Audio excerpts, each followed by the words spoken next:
What is the true measure of a man? Is it the wealth he commands, the power he wields, or the luxury that surrounds him? Or is it found in the quiet corners of his character, in the dignity he affords others, even when no one is watching? This is a story about two worlds colliding, one of unearned privilege and another of hard-won grace. It begins in the gilded cage of a high-end restaurant, with an act of casual cruelty so profound it would set in motion a chain of events that no one could have predicted. It is the story of a black CEO, a son who had everything, who threw a plate of food at a waitress who had next to nothing. And it is the story of his father, a man who built an empire from dust, who arrived the very next day not with an apology, but with the keys to a Rolls-Royce, ready to deliver a lesson not in finance, but in fate. The air in Fora, a restaurant so exclusive its name was whispered like a password, was thick with the scent of money and saffron. Lena moved through it with a practiced calm, a serene island in a sea of clattering silverware and self-important conversations. Each table was a tiny kingdom, and she was a diplomat, navigating egos and orders with a grace that belied the exhaustion pulling at her shoulders. This grace was her shield. It had to be. Because beyond the polished marble floors and crystal chandeliers, her world consisted of a cramped two-bedroom apartment and a mountain of medical bills for her younger sister, Maya, whose kidneys were failing her body with a quiet, relentless cruelty.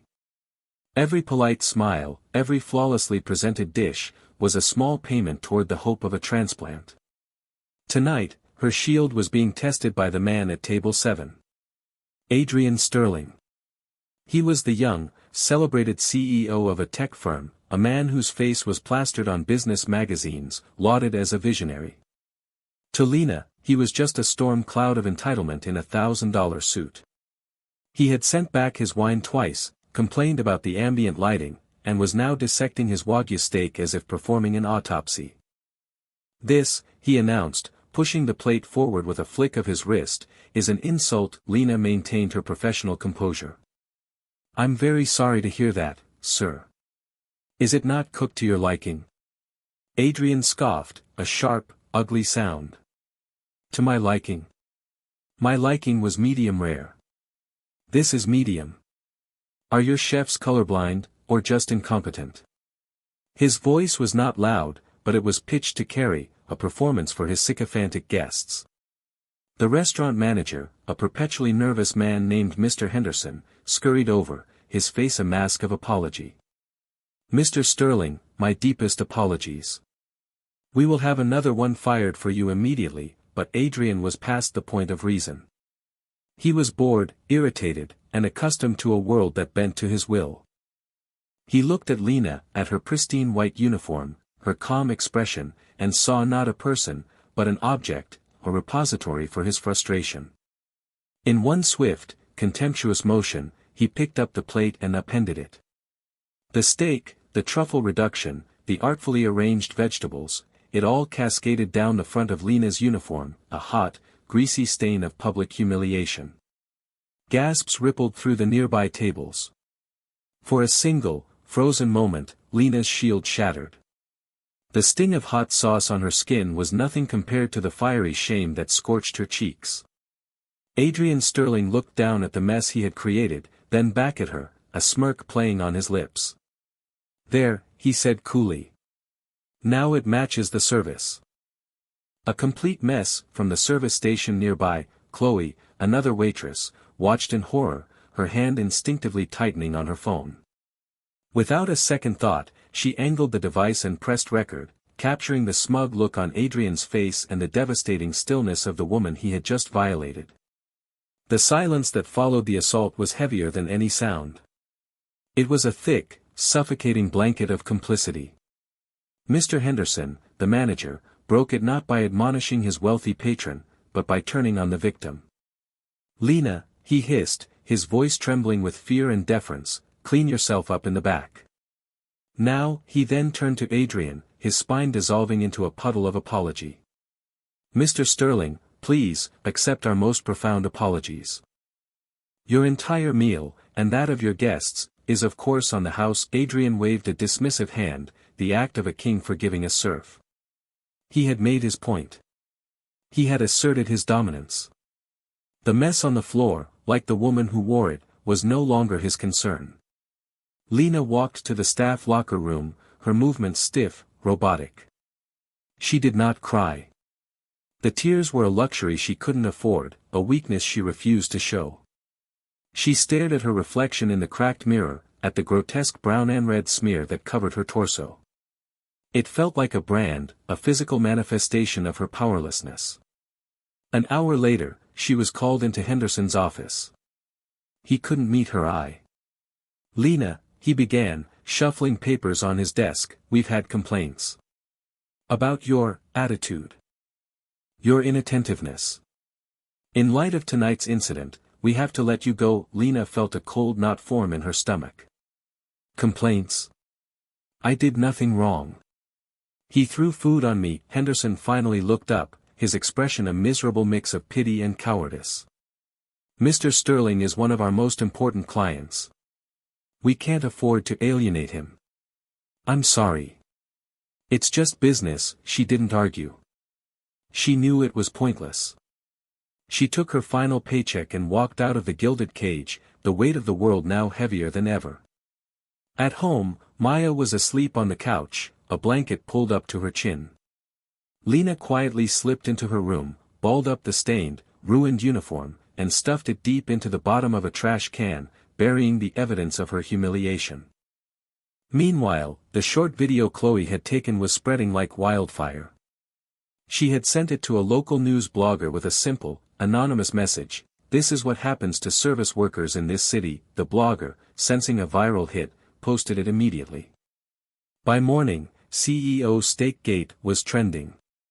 The video was grainy, but the faces were clear: Adrian Sterling's arrogant smirk and Lena's stunned, violated stillness. It was a perfect, sickening tableau of privilege versus servitude. Miles away, in a penthouse that scraped the clouds, Marcus Sterling sat in his leather armchair, the glow of a tablet illuminating his powerful, unsmiling face. He was a man forged in the crucible of hard work and ruthless ambition, a titan of industry who had built his empire with his own two hands. He was watching the video for the 10th time. He didn't see a CEO. He saw his son, his heir, behaving like a petulant tyrant. He saw the family name, a name he had spent a lifetime building into a symbol of strength and integrity, being dragged through the digital mud and stained like that poor woman's uniform. A cold, controlled fury settled over him. This was not a public relations crisis to be managed. This was a moral rot that needed to be carved out. He picked up his phone, his thumb scrolling through his contacts. His first call was to his head of security. "Find the woman in this video," he commanded, his voice like ice. "I want her name, her address, her entire life story on my desk in 1 hour." His second call was to the bank. His third, to his son's office. The cure was about to begin. Adrian Sterling awoke the next morning to a world subtly out of alignment. His phone was buzzing incessantly, but he ignored it, chalking it up to the usual flurry of morning emails. He felt a smug satisfaction replaying the previous night's events. He had put that waitress in her place. He had asserted himself. It was a minor incident, a footnote in his important life. A curt text message from his father's assistant cut through his self-congratulation: "Mr. Sterling requires your presence." His office. Now, Adrian sighed. He figured the video had surfaced, and his father wanted to lecture him on optics. He'd have to endure a stern talk, promise to be more discreet, and perhaps issue a carefully worded non-apology crafted by the company's PR team. He put on another expensive suit, selected a new watch, and drove his custom Rolls-Royce Wraith to his father's skyscraper, the gleaming monolith in the heart of the financial district that served as the family's seat of power. He strolled into the penthouse office, a vast expanse of polished granite and floor-to-ceiling glass, expecting a familiar scene. Instead, he found an atmosphere of profound, unnerving cold. His father, Marcus, was not pacing or shouting. He was sitting perfectly still behind his gargantuan mahogany desk, a statue of paternal disappointment. "Father," Adrian began, adopting a tone of weary contrition. "I know what this is about. The press is making a mountain out of a molehill. I've already got PR drafting a statement. Silence, Marcus said. The word was not loud, but it cut through the air and struck Adrian like a physical blow. He froze. Marcus gestured to the 80-inch screen on the wall. The video from the restaurant began to play, magnified and in high definition. There was no escaping it. Adrian was forced to watch his own sneering face, his own cruel gesture, the splatter of food, the look of utter devastation on the woman's face. The video looped, playing again and again, a silent indictment. "Tell me what you see," Marcus said, his voice dangerously quiet. Adrian swallowed. "I see, an unfortunate incident." "I lost my temper." "No," Marcus corrected him, his eyes like chips of flint. "I see a boy playing dress-up in his father's suits. I see a parasite who mistakes the wealth he inherited for strength he has earned. I see a sickness of the soul, Adrian. A rot. And it is my fault. I gave you everything, but I failed to teach you the value of anything." He pressed a button on his intercom. "Everything is in place," a voice confirmed. Marcus looked back at his son. "Your corporate accounts have been frozen. Your personal credit cards are cancelled. The board has accepted your indefinite, unpaid leave of absence, effective immediately. The car you drove here is no longer yours. You are, for all intents and purposes, penniless.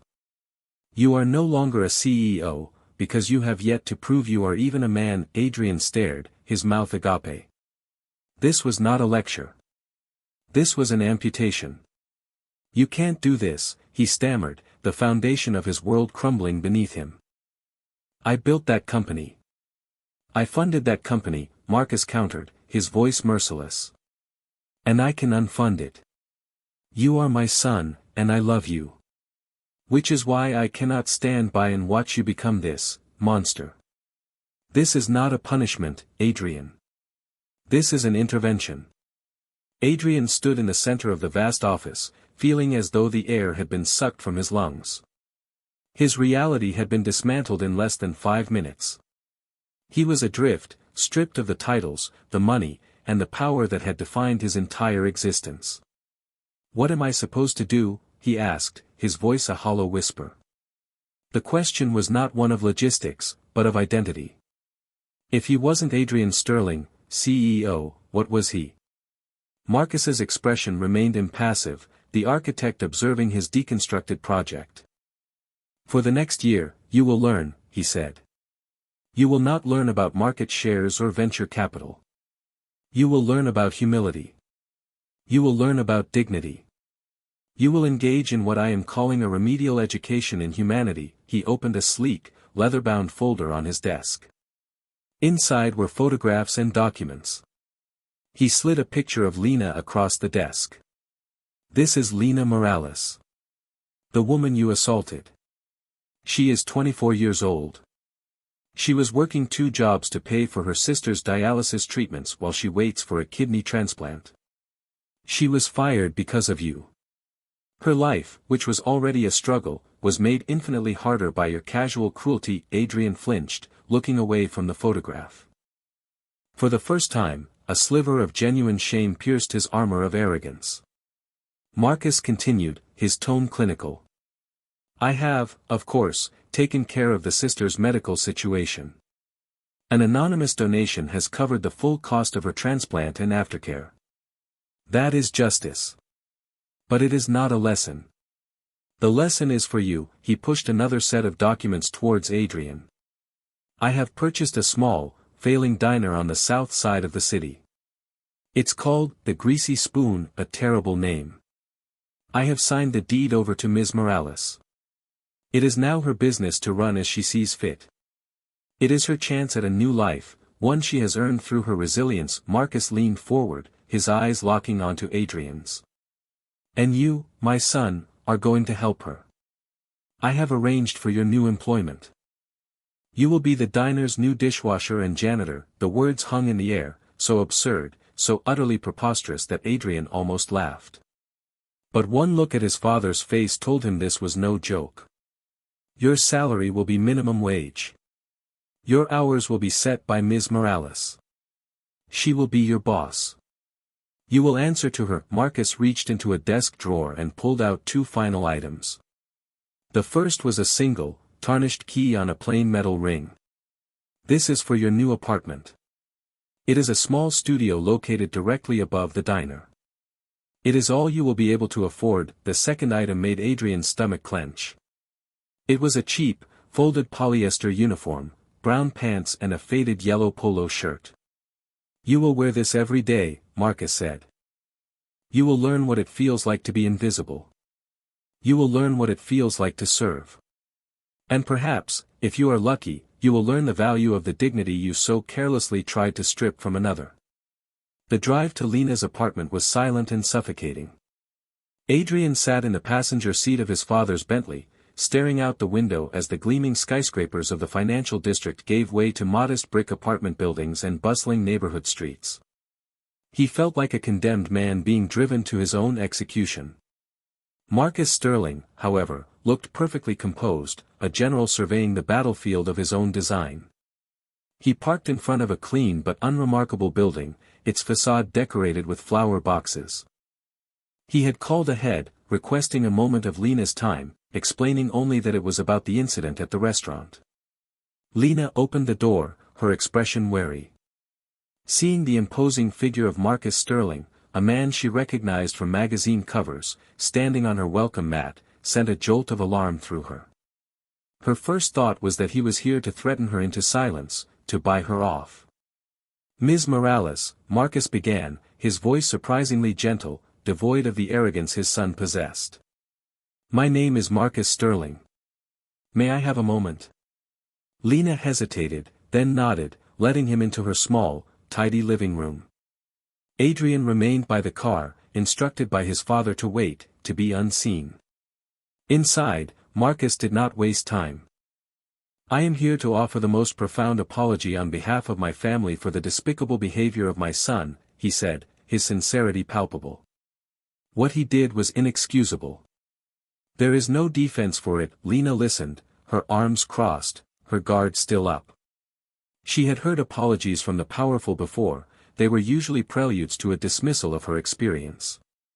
But Marcus's next words changed everything. He explained what he had learned about her sister, Maya.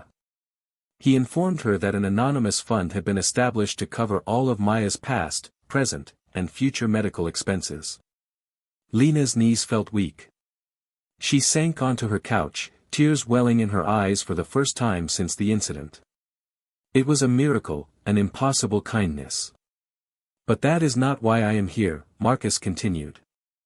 He laid out his audacious plan. The purchase of the diner. The transfer of ownership to her name. He handed her a folder containing the deed, the business registration, and the details of a well-funded corporate account for operating expenses. I am not giving you a handout, Ms. Morales, he stated clearly. I am giving you an opportunity. I have read your work history. You are intelligent, responsible, and resilient.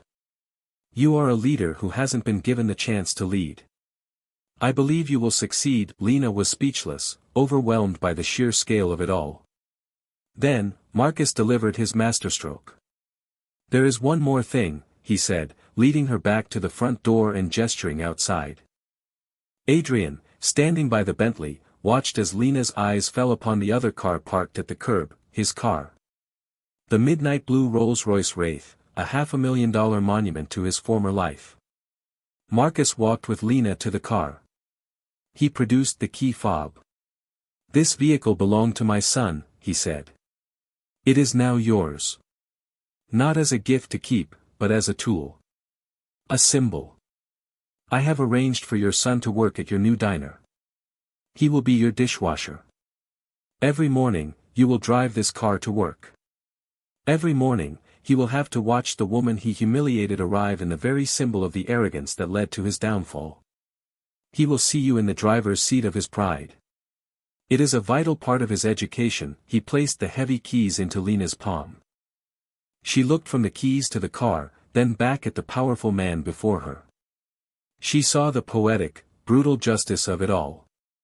It wasn't about revenge. It was about rebalancing the scales of the universe. With a steady hand, she closed her fingers around the keys. "I accept," she said. The first week was a symphony of humiliation for Adrian. The world he now inhabited was a foreign country with harsh, unfamiliar laws. The language was the clatter of plates and the hiss of the industrial dishwasher. The currency was sweat and aching muscles.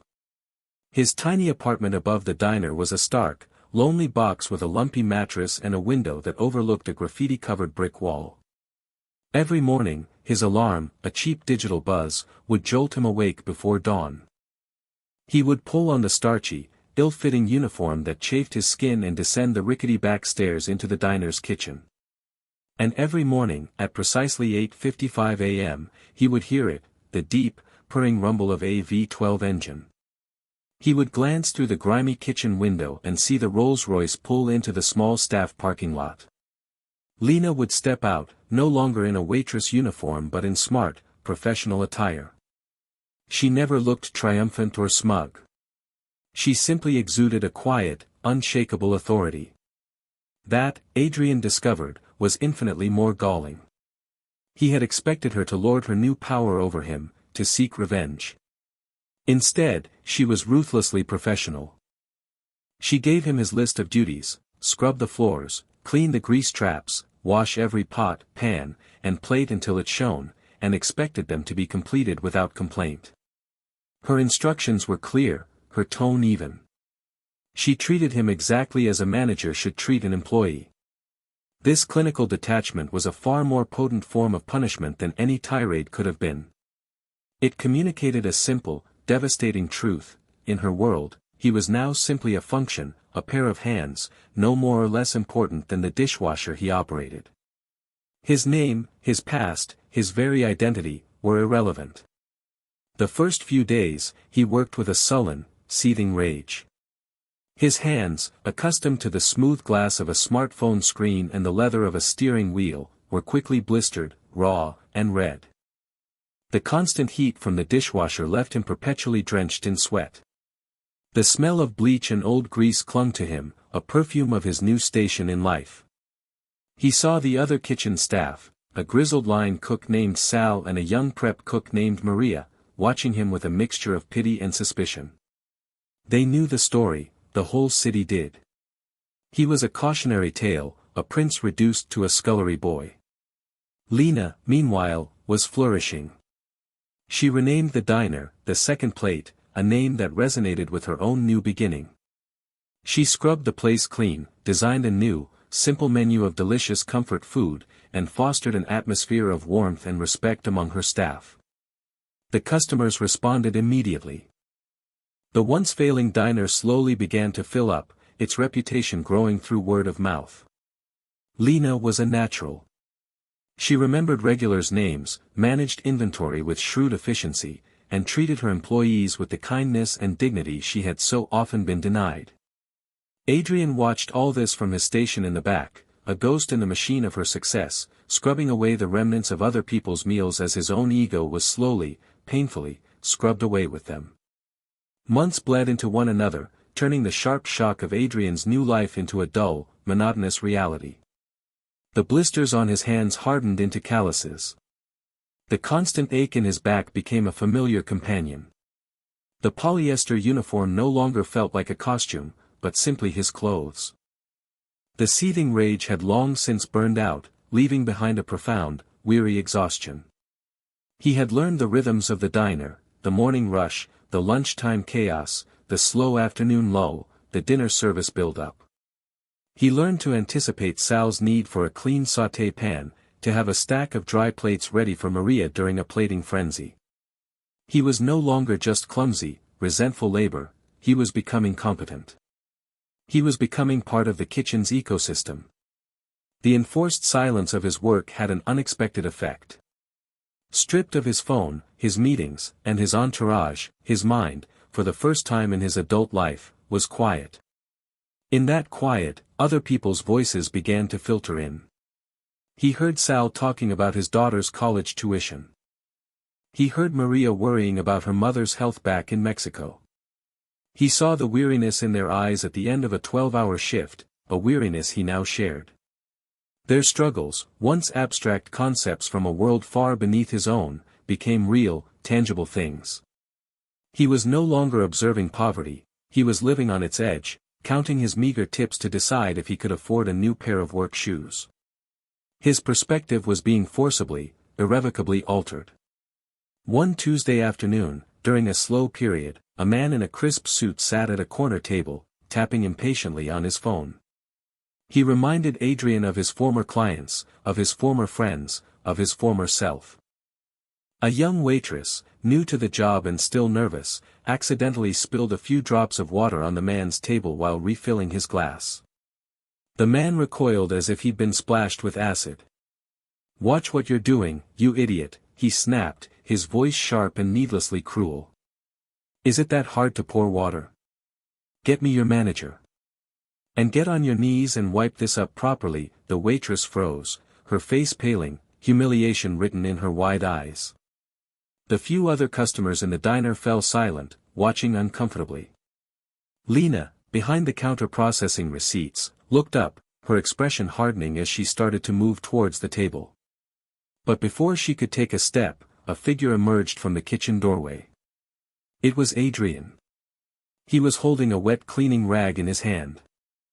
He walked directly to the table and stood between the seated man and the terrified waitress. He didn't raise his voice. He didn't make a scene. He simply looked the man in the eye, a strange, calm authority in his gaze. "She made a mistake," Adrian said, his voice low but carrying in the quiet room. "It happens. You, on the other hand, are being a bully on purpose." He tossed the rag onto the table in front of the man. "You want it wiped up? Do it yourself. And you will speak to our staff with respect, or you can leave." The businessman stared, utterly flabbergasted, first at Adrian's stained uniform, then at his unflinching eyes. He sputtered, looking for an ally, but found only the cold, disapproving stares of the other patrons and of Lena, who stood watching from the counter, a look of profound surprise on her face. Defeated and embarrassed, the man threw a few bills on the table and stormed out. Adrian picked up the rag, gave the young waitress a small, reassuring nod, and disappeared back into the kitchen without another word. He hadn't done it for praise or recognition. He had done it because, for the first time, he had seen an injustice not as an inconvenience or a spectacle, but as something he had a personal responsibility to stop. Unbeknownst to Adrian, his father's surveillance was not limited to the financial reports of the diner. Marcus Sterling received a detailed weekly summary from Lena, a report that went beyond profits and losses and delved into the progress of his son. She wrote of Adrian's initial resentment, his slow adaptation, his growing competence, and finally, of the incident with the belligerent customer. She described the event with objective clarity, but her final sentence carried a weight that resonated deeply with Marcus. For the first time, he defended someone who couldn't defend themselves. "I believe the lesson is beginning to take hold." This was the signal Marcus had been waiting for. It was not a sign of submission, but of a fundamental character shift. The following week, a nondescript black sedan pulled up outside the second plate. Marcus Sterling stepped out, dressed not in his usual bespoke suit, but in a simple pair of slacks and a polo shirt. He looked less like a corporate titan and more like any other customer. He entered the diner, the bell above the door chiming his arrival, and took a seat at the polished Formica counter. Lena was at the register and gave him a brief, knowing nod before turning to a new customer. Marcus watched the quiet hum of the restaurant his investment had created. He saw the happy chatter of customers, the efficiency of the staff, the pride Lena took in her work. Then, he looked toward the kitchen pass-through window. He saw his son. Adrian was working the grill alongside Sal, a position he'd been promoted to a few weeks prior. He moved with a practiced economy of motion, flipping burgers, seasoning fries, his brow furrowed in concentration. There was no trace of the arrogant, preening boy who had thrown a plate of food in a fit of pique. The person he saw was leaner, harder, his face etched with a tiredness that spoke of honest labor, but his eyes held a focus and a clarity that had never been there before. Lena walked over. "Coffee?" she asked Marcus, her tone professional. Please, he said. As she poured it, he spoke softly. He looks different. He is, Lena replied simply, placing the mug in front of him. The work is hard. He's learning. Marcus sipped his coffee, then called out, his voice calm but firm. Adrian, from the kitchen. Adrian heard the voice and froze. It was a voice he hadn't heard in person for nearly a year. He wiped his hands on his apron and stepped out, his heart pounding. He stood before his father, feeling a strange mix of apprehension and an unfamiliar desire for approval. Marcus looked his son up and down, taking in the grease-stained apron, the calloused hands, the weary but steady gaze. He gestured with his coffee cup toward the bustling diner. You're part of this, Marcus said. It wasn't a question. It's good food. Honest work. Then he delivered the words Adrian had unknowingly been desperate to hear. You are starting to look like a man who earns his keep. Not a boy who plays with other people's money. A flicker of something warm and unfamiliar sparked in Adrian's chest, pride. It was a feeling more satisfying than closing any multi-million-dollar deal. Marcus finished his coffee, placed a $20 bill on the counter, a generous tip for a $2 coffee, gave a nod to Lena, and walked out. The encounter was brief, almost anticlimactic, yet it was a profound turning point. Adrian returned to the grill, but his world had shifted on its axis once more. This time, it hadn't been stripped away, it had been affirmed. Exactly 1 year to the day after Adrian started his sentence at the second plate, Lena called him into the small back office after the diner had closed. The office, once a dusty storage closet, was now a model of efficiency, its walls covered with supplier lists, employee schedules, and framed, glowing reviews of the diner. The air was quiet, filled only with the hum of the refrigerator from the kitchen. Adrian entered, his posture still that of an employee reporting to his boss. He expected to discuss the inventory for the following week or a change in the menu. Instead, he saw Lena sitting behind her simple metal desk, and in the center of the desk, gleaming under the fluorescent light, was the key to the Rolls-Royce. The sight of it sent a jolt through him. It was a relic from a past life, a symbol of a man he no longer recognized or respected. My arrangement with your father was for 1 year, Lena began, her voice soft but direct. Or until I felt the lesson had been learned. He gave me the final discretion. He felt that forcing the lesson beyond its natural conclusion would turn it from education into mere cruelty. She gestured towards the key. That year is over, Adrian. You have worked hard. You have been humbled. But more than that, you have changed. I saw it when you stood up for Sarah. I see it every day in the way you work and the respect you show the rest of the staff. You have fulfilled the terms of your contract. She pushed the key across the desk towards him. This is yours. It always was. You've earned the right to take it back. Not the car itself, but the right to make your own choices again.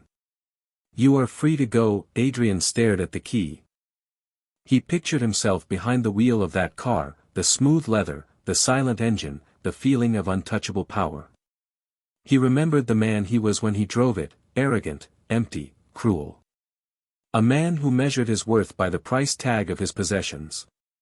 He then looked at his own hands, calloused and scarred from the grill, and thought of the quiet satisfaction of a perfectly executed service, the camaraderie with Sal and Maria, the nod of approval from his father. He thought of the man he was becoming.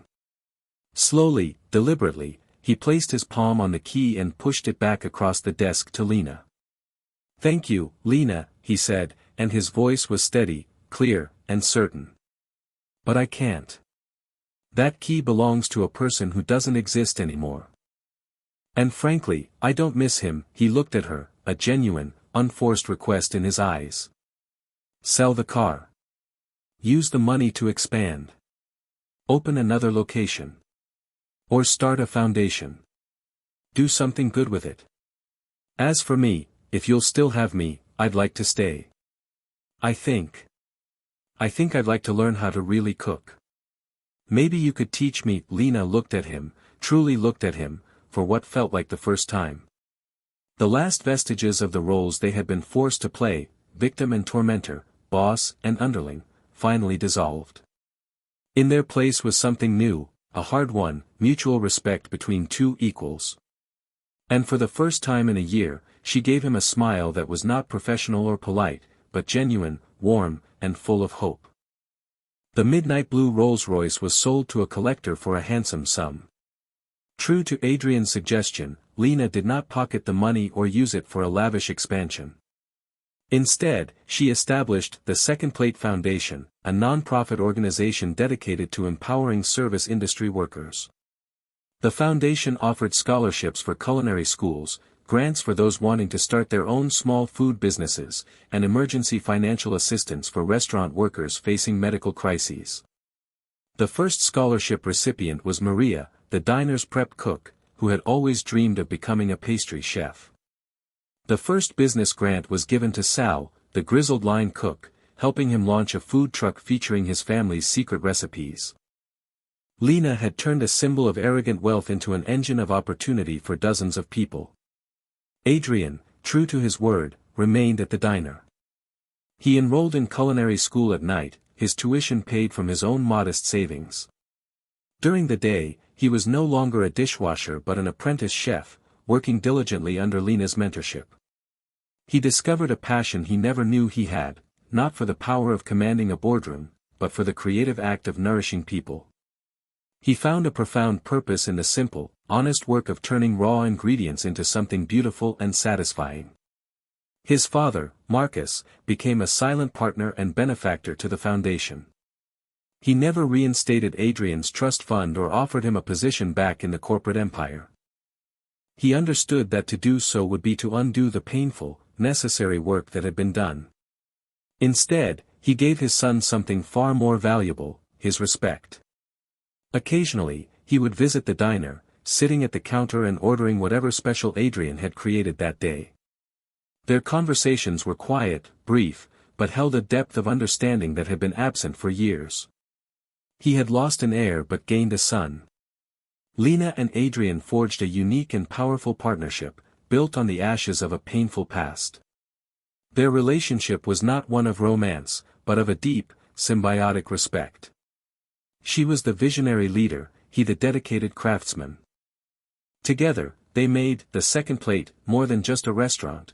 It became a symbol of redemption and a testament to the idea that a person's lowest moment does not have to define their entire life. So we are left with the question, was the father's elaborate, calculated intervention an act of righteous justice or a form of cruel and unusual punishment?